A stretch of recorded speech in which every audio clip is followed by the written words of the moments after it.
Assalamualaikum warahmatullahi wabarakatuh. Perkenalkan, nama saya Purama Sultan Hasanah. Di sini saya akan menjelaskan materi saya, yaitu peradaban Islam pada masa dinasti Umayyah di Damaskus tahun 632 sampai 661 Masehi pada mata kuliah Sejarah Peradaban Islam. Yang pertama yaitu ada asal mula berdirinya dinasti Umayyah.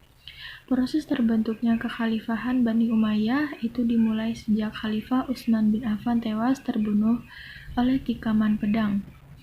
Masyarakat Madinah, khususnya para sahabat besar seperti Talhah bin Ubaidillah dan Zubair bin Awam, mendatangi sahabat Ali bin Abi Thalib untuk meminta menjadi khalifah pengganti Utsman bin Affan. Nah, pengangkatan Ali bin Abi Thalib ini sebagai khalifah keempat ditentang oleh kelompok orang yang merasa dirugikan, contohnya seperti Muawiyah bin Abu Sufyan. Karena penolakan Muawiyah bin Abu Sufyan dan sekutunya ini terhadap Ali bin Abi Thalib, maka menimbulkan konflik yang berkepanjangan di Siffin dan dikenal dengan Perang Siffin. Lalu yang kedua, ada usaha untuk memperoleh kekuasaan dari Muawiyah bin Abu Sufyan. Lalu setelah Ali bin Abi Thalib wafat ini, tidak lama berselang umat Islam dan para pengikut Ali bin Abi Thalib melakukan sumpah setia atau baiat kepada Hasan bin Ali, yaitu anak dari Ali bin Abi Thalib, untuk diangkat menjadi pengganti khalifah Ali bin Abi Thalib. Pengangkatan Hasan bin Ali ini tidak mendapat pertentangan dari Muawiyah bin Abu Sufyan dan para pendukungnya. Tapi pada akhirnya Hasan ini melakukan kesepakatan damai kepada Muawiyah bin Abu Sufyan dan menyerahkan kekuasaannya kepada Muawiyah. Lalu penyerahan kekuasaan pemerintahan Islam dari Hasan ke Muawiyah ini menjadi tonggak formal berdirinya kelahiran dinasti Umayyah di bawah pemimpin khalifah pertama, yaitu Muawiyah bin Abu Sufyan. Dengan demikian berdirilah dinasti baru, yaitu dinasti Umayyah, yang mengubah gaya kepemimpinannya dengan cara meniru gaya kepemimpinan raja-raja Persia dan Romawi, yaitu berupa peralihan kekuasaan kepada anak-anaknya secara turun-temurun. Lalu yang ketiga, ada peradaban Islam pada masa dinasti Umayyah.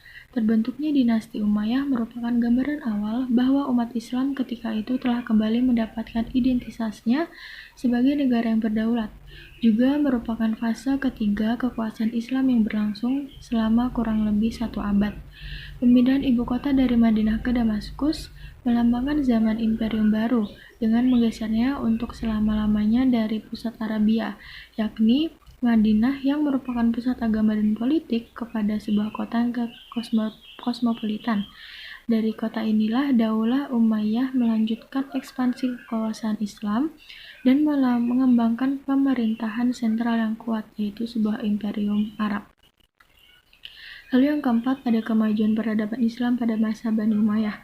Ada beberapa prestasi yang ada pada masa kekuasaan Bani Umayyah, yaitu yang pertama, masa kepemimpinan Muawiyah itu telah mendirikan dinasti pos dan tempat-tempatnya menyediakan kuda yang lengkap dan peralatannya di sepanjang jalan.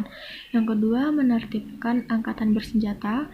Yang ketiga, yaitu pencetakan mata uang oleh Abdul Malik. Keempat, ada jabatan khusus bagi seorang hakim atau qadli itu menjadi profesi sendiri. Lalu yang kelima, ada keberhasilan Khalifah Abdul Malik melakukan pembenahan administrasi pemerintahan Islam. Lalu yang kelima, ada faktor yang menyebabkan runtuhnya dinasti Umayyah, yaitu yang pertama, sistem pergantian khalifah, yaitu melalui garis keturunan.